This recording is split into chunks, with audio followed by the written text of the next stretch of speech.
2. Welcome back to WNST, Towson, Baltimore, and WNST Baltimore Positive. We are positively at State Fair in Catonsville. And Don Moeller, Evan Brown has told me that there is a new waffle mix here. Even before we introduce our guest, he knows you are the waffle man. You love the chicken and waffles. I ordered the I was halfway through the Chesapeake Benedict when our esteemed guest Stuart Berger showed up today, but this is the chicken and waffles. He really wanted me to sort of check this out to begin the program, and I want you to introduce the guest while I eat. By the way, this is like a raspberry jalapeno puree on here. You're now a food critic. But I don't like the butter so much in the middle because that's like not my thing, but I'm going to pull that off. But then the rest of it, I'm going to have at. So there you go. You go. My wife on the way out the door today said I look skinny on Purple Friday, so I feel good about there that. You go. So I'm letting my wife know I won't be skinny when I get home. Well, this is the first of what we hope will be many segments. We're going to call it Where Are They Now? Or as our esteemed guest, Dr. Stuart Berger, said, we ought to call it I Ain't Dead Yet. Is that right, Stuart? That would be right, Don. You're still alive and kicking. Sort of. Welcome. Thank you. Former Baltimore County School Superintendent Stuart Berger. Your boss. My boss. Safe to say a somewhat turbulent time in Baltimore County back 1992 to 1995. Is that a fair description? Excellent adjective. But a good time in many ways. But before we do that, the waffle's delicious, by the way. Before we do that, for those who don't know you, you are a lifelong baseball fan. I am. And a fanatical Minnesota Twins fan. A guy who actually sits in the car somewhere trying to pick up a signal. No, XM radio. You don't have to do that anymore. XM radio, baby. So you can sit on. Rod Carew was one of my favorite players. Yeah. Excellent. So talk. There is a new Rod Carew. His name is Luis Ariz. Man, no one has ever heard of him. He's batting .345, and he's played like 250 at-bats. And no one's ever heard of him as a rookie. So are the Twinkies going to do it? They're beat up. They're beat up very badly. They got like 5. Buxton's gone. Sano's on the bench. I mean, Sano's hurt. Kepler's hurt. Last night they got bombed by the Nationals. Well, as we tape this, you're 4 games up. Yeah. Weren't they the Nationals at one point? Oh, that's another generation. But they were the Washington Senators. Is that where your love I of the know a little Twinkies bit about came baseball from? still. Yes, you do. Yeah, I think we'd be okay with that. That is. I was a Washington Senators fan. First in war, first in peace, and last in the American League. There you go. Yeah, at Hondo, the Washington fan. Yeah. Stuart That's Berger. second. Oh, that's number 2. Right. Where are they now? So tell us, last time I checked in, you and I are good friends. We stay in touch. You're living in Houston. Is that still the case? That's still the case. Tell folks, our listeners who don't know, they hear about Texas. They're more familiar now with Texas than they've been because of Beto O'Rourke. They know Texas is a lot of things. There's a Houston. There's an Austin. Describe Texas for our listeners who might not know what it is. It's a very cosmopolitan state, believe it or not, in the cities. In Houston, we live almost downtown, and it's very progressive in some places and very, very conservative. Are you Westheimer side or are you like Nympha side? Where are you? Very close to Westheimer, actually. All right, I like Westheimer. Yeah, you know Westheimer. Westheimer goes right through. Toward the Galleria, yeah, absolutely. East of the Galleria. Nice. Sort of toward Midtown. We got a lot of good restaurants over there.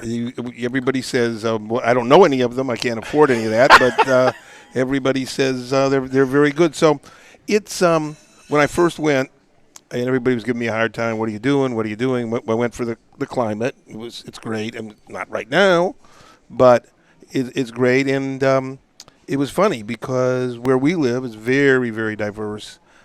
Because of what you say, the restaurants, lots and lots of service folks, and rents are expensive. So you got a lot of people living, a number of people in one place. We live in what's called the Westmoreland Historic District, which historic there is 1900. That's historic. We live in an old house, and that's historic. But the state's changing rapidly. We'll talk about that. Well, Beto almost made it, and the thing that was very interesting about Beto, that he never came off his positions.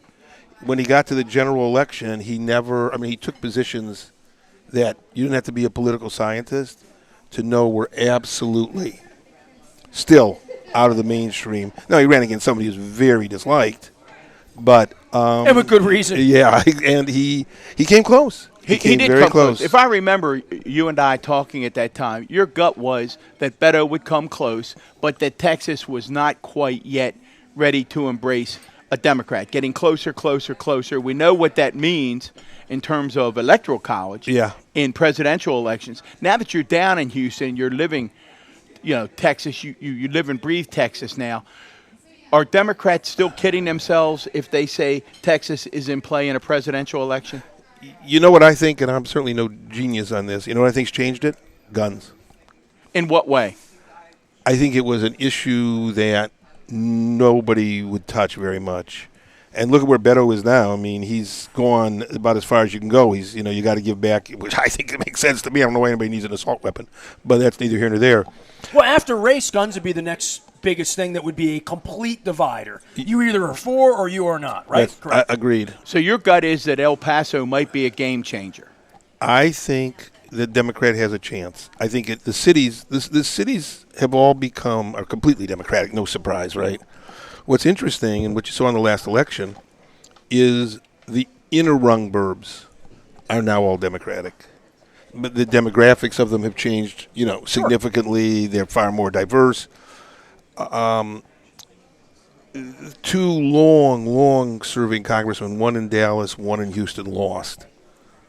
There are 5 Republican congressmen from Texas who are retiring. Right. Now, a couple of them are in seats that are totally safe seats.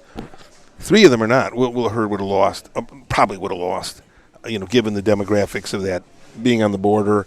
So, yeah, I think that whoever the Democratic nominee is and whoever the Democratic nominee for the Senate, I think they'll make a run of it. I think it'll be close. So if not in 20, as we move to 24 and 28, the future arc of Texas is certainly bluer as it becomes more diverse. If I had to predict, I'd say there'll be a Democratic governor in 22. Well, I mean, the Cruz Beto thing made it look a lot more purple, right? Oh, yeah. Literally, it's a lot more blended than any of us would have thought, because when I'm in Texas, it feels like there's 2 cultures. There's the Cowboys and everybody else. That's right. I mean, and I've been to Austin. My cousin lives in Houston. I've spent plenty of time. I think Dallas is one of the worst places on earth. Dallas is a place I hate. I mean, there are very few places in America that I really dislike being and dislike how I feel when I'm there. Dallas is one of those places for me. When have you been there last? 3 years. I mean, I've been going to Dallas for 30 years. Yeah. I just think there's a macho about Dallas that really begats what we have going on with the guns. The AR-15, I'm blown away by anyone thinking that's a good idea, especially the way it was described by Beto in the debate the other night. Right, exactly. He staked out a bold position. We just recently did a show with Senator Chris Van Hollen, and we were talking about the whole issue that an AR-15, when you begin to research it, there are AR-15s that can fire 600 rounds per minute. Yeah. 600 rounds per minute. So I think, Stuart, when you say sentiment is shifting, I think it's moving actually rapidly. Well, when your kids and my kids went to school, well, I remember when we went, you got under your desk because the Russians were gonna blow us up or something. I had bomb shelter stuff at Colgate Elementary. Sure, mm-hmm. But you didn't have shooters. I mean, what kind of we didn't have active shooters. My son and his family live in Australia, and what happened? I think in like the mid '80s, they had a mass shooting. There is no Second Amendment, and they just said, "We're done. No guns, no handguns, no anything." It is so rare to have a murder that if there's a murder in Melbourne, it's in the Sydney paper. So he's in Melbourne. He's in Kananura. He's in the Outback. Okay, fair enough. He runs legal services for the Outback and loves it. And they're in the middle of nowhere. Well, it's interesting you'd say that because my wife and I went over to Australia. This was before she had cancer, probably about 6 years ago, and we wound up on a cruise on the east coast above Brisbane. Yeah, I know Brisbane. We met a doctor who is an American from Silver Spring. His mother actually ran Channel 7 for a period. So we knew some common people. Here I am, and halfway around the world, I run into somebody that we have 20 mutual friends, right? So we start talking. He married an Australian girl, and he's an ER doctor in Brisbane. Now, Brisbane is 3 times the size of Baltimore. I mean, Brisbane has 2.5, 3 million people, right? It's a big city. Cosmopolitan on the water, near the beaches, California kind of feel. Resort. Right? He has been an OR doctor there. He said to me for whatever the number of years, 6 years, 8 years, he said he has never seen a gunshot wound. Yeah. in an ER in a city of 3 million people. Right. He went to Duke. He's from here, but he married an Australian. He's made his life over there. He's not coming back. He said, I'm an ER doctor, emergency room doctor, that has never seen a gunshot. And you contrast that. I've been fortunate enough to hear Dr. Scalia at Shock Trauma speak on a number of occasions. And you hear Dr. Scalia talk about the nightly heartbreak in Baltimore City, which is being replicated all over the United States in urban areas, of young African-American men being put back together again in the emergency room from gun violence. So we have a gun epidemic. I think one of the things, and we talk presidential politics, we'll talk it as we go forward. One of the defining issues, I think, Stuart, in 2020 will be the difference between the two parties on the gun issue. It's going to be pretty clear. I mean, one party is going to be for fairly strict gun legislation. Beto says we're going to come and take your. How are we going to go and take machine guns away from machine gun holders? You literally, I mean, we have elected officials in the aftermath of that saying, "Come get my gun," which is a threat unto itself, reported to the FBI. How do you undo this? I mean, that would be the question: is how do I feel safe giving up my machine gun, knowing that somebody else isn't? And you can say, well, there's law, and we're going to come in. What are you going to do to somebody with 1,000 rounds of ammunition and an AR-15 when you out in the woods? I'll defer to Stuart. I would say it's aspirational. I say when a candidate stands up that when we went to the moon, we didn't say, well, it's going to be hard to get to the moon.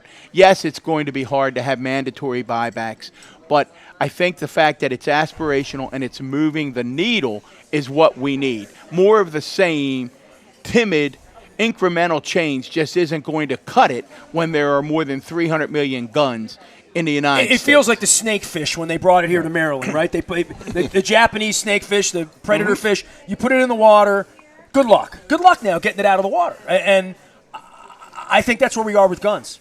But you're is it the lieutenant governor? Yeah, he's shocked everybody. Yeah, he's about as conservative. He's about as far to the right as you can be, and he's really shifted on guns. Well, the Texas governor had tweeted out, "We're ashamed that we're number 2 on guns." I mean, so when you see that kind of shift, something's happening. I'm sure you guys followed this. The irony of it was the day before all these crazy new laws had passed, where you couldn't. Right now, you cannot stop people from bringing guns into the parking lot of a school as long as they lock their car. Think of the, you and I did this a long time. Think about the potential for some kid to know that Dr. Moeller is a gun nut, and he's probably, if I can get into his car, he's probably got, 4 handguns. It's going to happen. Well, it's going to happen. I mean, I always think, again, Stuart, you and I lived in the school world. The suggestion that teachers would carry guns is absurd into a school. I mean, teachers are busy. Teachers get distracted. The thought that I run out to I have to go get something to drink. I have to go to the restroom. Oh, I forgot my gun. Now it's in front of 25 kids. It's probably one of the most insane proposals that I ever hear people. I can't even imagine it's a forth. Proposal. Right. I mean, if that's where we are, arm the teachers. Yeah. That's what I heard when Loch Raven. When I had a sponsor I lost who's a gun nut who wants to arm all the teachers in Baltimore County. It's just. It's just illogical. We have a divide, and that's what the election's going to be. I'm just lucky. I'm probably lucky they weren't armed, right? Let me reset here. I want to reset. We got Stuart Berger here, Don Muller. We're doing Baltimore Positive on WNST. We're at State Fair. The waffle's good, Evan, wherever you are. The waffle tastes great. I want to get to your background here and just do a little reset on where we are and who Stuart is, because I don't think you guys know each other so well. I don't know that there was. Well, we are. We're going to jump back. Stuart, you became. Talk a little bit about your background, both as a teacher and then was North Olmsted your first superintendent? When was your first superintendency? I was a superintendent of 500 kids in rural Ohio. I didn't know a horse from a cow. How old were you then? 28. 28. How do you get to be a superintendent at 28? The school system is as big as this room. All right. You were just the one that wanted to do it. My advisor convinced me that I somehow could do this. I loved it. Debbie hated it, but I loved it. How long were you there? 2 years, and to show you how dumb I am, if you know anything about rural education. So we had this little school district, and remember, Maryland governs in a very unique way. Most school districts do not govern by counties. Correct. So take Pennsylvania, whatever, every time it's a state. issue? No, No. It's a district issue. In Pennsylvania, every time you get to the next little town, Towson would be a school system. Catonsville would be a school system. Completely different curriculum. Very small New boards and superintendent. How many curriculums do we have in this country? Thousands. Sure. Literally. Thousands. Sure. Thousands. But like Stuart's saying, in New Jersey, you have hundreds and hundreds. 300. Of Kansas. When I was in Kansas, we had 300. The median district was 300 kids. But anyway, so we had this little school district, and we were having some economic problems, and there was another little district next to us, and they were having economic problems. So brilliant Stewie says, well, gee, we'll just put them together. Now, anybody who knows anything about rural education knows they hate each other. They're basketball rivals. They're doing all this, and because of a technicality in the law, we had to do it without a vote. Well, you can imagine people believe correctly that they ought to have a say. So that was my beginning, and then I went to a district out. Debbie and we all wanted to go back to Northeastern Ohio, so I was in this district, urban, very small, 2,000 kids, and I had a chance to go to a suburban district in Cleveland. But this will come as no surprise to you. I had caused such chaos in the year I had been in this other district. I just couldn't do it, okay? There's a pattern here. There's a pattern. He has told me that you are Captain Chaos, but I don't know why. Like, Nestor likes disruptors. Well, what did you do that was so disruptive that I could borrow? Teach me some of your techniques. I don't know. I thought I was on there. Oh, you do know. I've been a disruptor all my life, and people think I sit home and plot it. I don't. It sort of happens, right? It's just what I think. My theory is, I've always believed this, I was an entrepreneur in a bureaucratic system. Tell us what that means. Basically, I didn't think that every rule made sense. There were a couple of rules that seemed stupid. You know, one of the things I remember when I came here was we had these strict guidelines on getting into G&T. It was one of the first things I took on. I knew what I was doing. I was going to do a whole segment on this, but go ahead. But we had these strict guidelines, and they were asinine. So your kid... G&T, gifted and talented. I only know what that was because I didn't qualify. Yeah, exactly. And just a little context. I was talented, but not gifted. Before Stuart talks about his journey into G&T, when Stuart arrives, it really is a pretty small group of select students countywide who are in those programs. And all white. Yes. Okay. A third of the school district is kids of color. 3% of the school district is G&T for kids of color. I'm not opposed to standardized testing as one way of determining it, but it's not the only way. And it just became my first, I still remember. You wanted to bend rules to get kids into gifted and talented because you felt like they... I wanted to get rid of the rules. It made no sense. What do you remember about that? Well, then what would the rule be? Then what would the criteria... There has to be a criteria. Why? And I say that as a kid. Why? Well, size of classroom. Didn't have 2 classrooms. This is fun. Keep going. Why do you care? If some parent has aspiration for, as long as you don't change the standards, right. AP is AP. You take an AP test.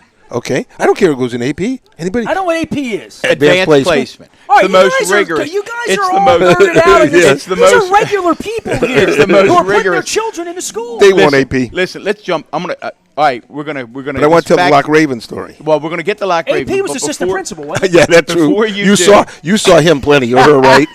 He was my guidance counselor. Before you do, David Hornbeck, one of your old buddies. I remember David very well. I have great respect for him. When you were in Frederick, and he has great respect for you. He said his epiphany was when his children were in gifted and talented, and they were getting enhanced work and in-depth study and field trips, and his reaction was, why aren't all children having access to this kind of education? So you come here, it's not true. You say, we're not doing this anymore, and you say, what do you remember? What do you remember about that? 1,000 people at Loch Raven High School. You remember that? Oh, very well. And they were happy. Some friends who have joined us today. I know. Who also Ken and Donna remember that well. Ken Perch, Donna Flynn, principals at that time, remember that very well. Tell Nestor and our listeners about what happened at Loch Raven High School. So, what year? Oh, this was my first year. 92. Yeah, no, it must have been. That's not long after I got. I mean, I graduated 85. 92. And I was part of the first gifted and talented people that came to Dundalk, which is why he was such a special educator, was over there, that all of my friends from Dundalk came from Perry Hall, Overley, Loch Raven. Right. They were all Southeast, all put in one school, right? Like, there was no gifted and talented program anywhere, and if you wanted to be a part of it, you had to come down to Dundalk and immerse, right? Yeah. Literally, right? Makes sense. 1979 I'm talking about. So this is 92, 15 years later. So describe the battle, Stuart. What were the battle lines? Well, the battle lines really were the city was moving in, right? The demographics of Baltimore County were going to change. Only somebody who just had his or her head in the sand, you saw what was coming. Northern people were running to Pennsylvania. People in the city who, were not for whatever reason happy with the education they were getting, saw the county as a place where their kids would have a much better shot. My parents wouldn't have sent me to school in the city. No way. Right, no right. way. That would have gone So to keep Curly. going. You would have gone to Catholic school. Sure, but that's, yeah. Sure. So, it became a real battle. There was like there is for everything. It was an interest group. I remember standing on the stage. I was by myself, me and all these people, and I made many mistakes in my career. And that night, I made one that I truly regret. So there was each person got up and. What is the meeting about? What's the meeting is about their two agendas. A, I'm an idiot, and B, don't mess with the program. It was a meeting on what gifted and talented programs should what it look should like be in Baltimore and County. that you should not be changing the criteria. The criteria were well thought out and they're good. So this young man, I still remember this vividly. He's from Pikesville High School, and he starts talking to me in monosyllables. And the reason he's talking to me in monosyllables is because he is gifted and talented, and his vocabulary is so extensive that if he talks to me in big words, I'm going to be lost. Now, here's where I screw up. The only time I've ever done this, I really believe the only time I've ever done this in my career. After he was done, I said to him, I should not have done this, and I regret it to this day. I said, you may be gifted, but you ought to learn manners. I can imagine when I was a kid talking to any adult the way he talked to me, let alone, I was for whatever the word, the school superintendent. I regretted it. I regret it to this day. It was wrong. But the next, I still remember what happens next. Next guy gets up and he says to me, the reason you're upset is because he's smarter than you are. And I said, sir, if I got upset every time I dealt with somebody who was smarter than I am, I'd be upset all day. And it sort of went on. It was split. It was split. Half the people realized, this rigidity is crazy, and half the people were, I want my kid to go to Princeton, right? And you're screwing it up. I don't know how somebody else's kid being in the class stopped your kid from going to Princeton.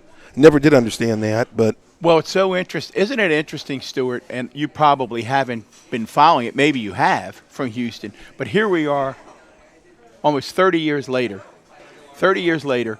And in Howard County, here we are embroiled, not in a gifted and talented discussion, but an incredible battle over redrawing school boundaries where the whole issue, again, boils down to race and socioeconomics and class. And I came here in this neighborhood, and now you're going to make me go to school or be in classrooms with other children. 30 years later, we are still having those discussions.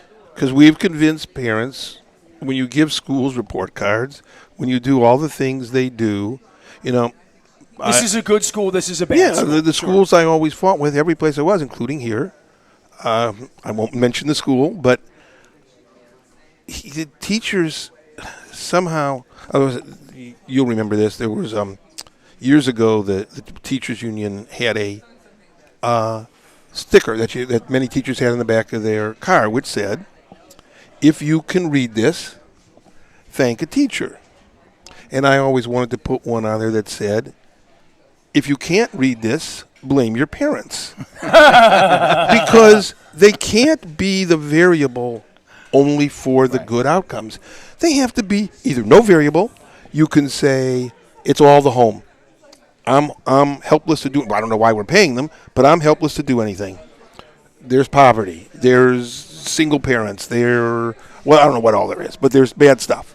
Or I am a variable. I'm not the only variable, but I am a variable. And think about this, the number of people considered good teachers where half the students fail the class. So if I said to you, I'd like to recommend a doctor to you. And a really good doctor is very high standards. He's great. There's a minor problem. 50% of the people who go to him for a checkup don't make it. Die. You look at me like I was crazy. Right. Well, so the fact that 50% of the people can't pass physics, including me, isn't something to be. Why would you be proud of that? You spent a year trying to teach people like me physics. You'd be proud if you got someone like me to understand it, right? Rather than, he's not very bright and he can't do it. One of the consistent variables I'm about, Don will tell you, about as liberal socially as these guys know it, as anything could be, except on one issue. You know what that is? Teacher unions. Well, I tell you what. Let's pause there. Let's come back and talk about Stuart Berger's relationship with teachers. Because Nestor, a couple weeks ago, I'm learning about learning today. Well, you said to me before we go to break, we'll leave this one idea. We'll come back with Stuart. When we had David Hornbeck on, we talked about your controversial nature and why you really particularly got under the skin of. And I have many good friends, close friends in teachers union to this day.